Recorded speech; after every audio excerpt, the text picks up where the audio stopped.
دوستو کیا آپ جانتے ہیں کہ جو ہماری خوش اخلاقی ہے، حسن اخلاق ہے، ہمارا نرم لہجے سے بات کرنا، نرم لہجے سے گفتگو کرنا،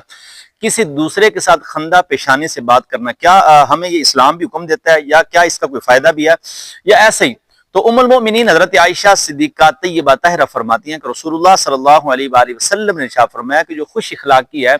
یہ ایک خوبی ہے، اور یہ جس چیز میں شامل ہو جائے اسے زینت بنا دیتی ہے، خوشنما بنا دیتی ہے، خوبصورت کر دیتی ہے، اور جس سے یہ نکال لی جائے اسے بدنما بنا دیتی ہے۔ تو جو خوش اخلاقی ہے نا، یہ بہت بڑی ایک نعمت ہے۔ تو فرمایا جسے حسن اخلاق یا خوش اخلاقی، جسے نرم لہجہ یا نرم گفتگو کا طریقہ دیا گیا،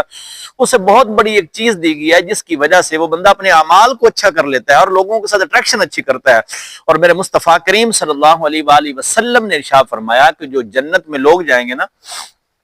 سب سے زیادہ وہ نماز کی وجہ سے نہیں، روزے کی وجہ سے نہیں، زکوٰۃ کی وجہ سے نہیں، حج کی وجہ سے نہیں،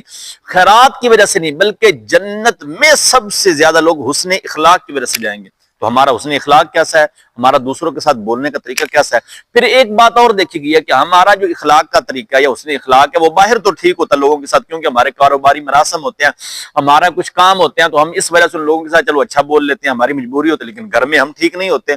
تو رسول اللہ صلی اللہ علیہ وآلہ وسلم نے ارشاد فرمایا کہ تم میں سب سے اچھا وہ ہے جو اپنے گھر والوں کے ساتھ اخلاق میں سب سے اچھا ہے۔ اور مصطفیٰ کریم صلی اللہ علیہ وآلہ وسلم نے ارشاد فرمایا کہ اپنے گھر والوں کے ساتھ سب سے اچھا میں ہوں۔ تو دوستو اس ویڈیو کو ثواب کی نیت سے لائک اور شیئر ضرور کریں، اور میرے چینل کو ضرور سبسکرائب کریں۔